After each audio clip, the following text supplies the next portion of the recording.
Part 1, ngembangin website absensi karyawan V3. Tekanan terbesar programmer itu bukan soal ngoding, tapi ketika klien mulai komplain. Hai semuanya, aku balik lagi. Kali ini aku mulai ngembangin lagi website absensi karyawan V3.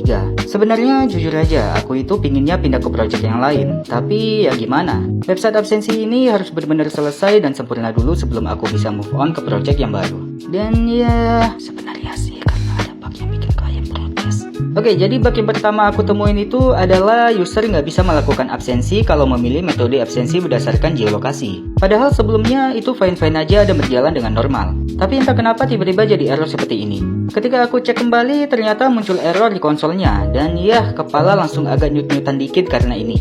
Aku mulai debug pelan-pelan.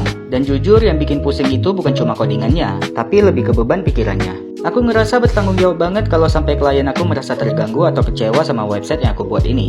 Pressure-nya itu kerasa banget.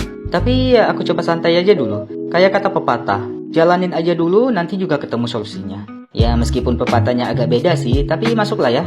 Dan akhirnya setelah utak-atik kode lumayan lama, error di konsolnya itu mulai hilang dan fitur geolokasinya balik dengan normal. Bug pertama selesai. Lanjut ke masalah kedua. Bagian verifikasi wajah sebelumnya nggak ada sistem pendeteksi wajah sama sekali. Artinya user sebenarnya bisa foto apa aja, bahkan bukan wajah sekalipun. Dan aku curiga ini salah satu penyebabnya kenapa sistem pengenalan wajah itu jadi sering gagal ketika absensi.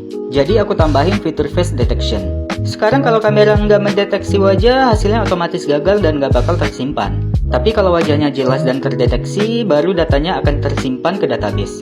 Dan setelah beberapa menit coding dan testing, akhirnya fitur ini berjalan dengan baik. Oke, segitu dulu progres yang aku buat hari ini. Semoga setelah update ini, klien aku nggak ngeluh-ngeluh lagi. Soalnya ya agak malu juga kalau masih tetap banyak yang komplain sih. Hehehe.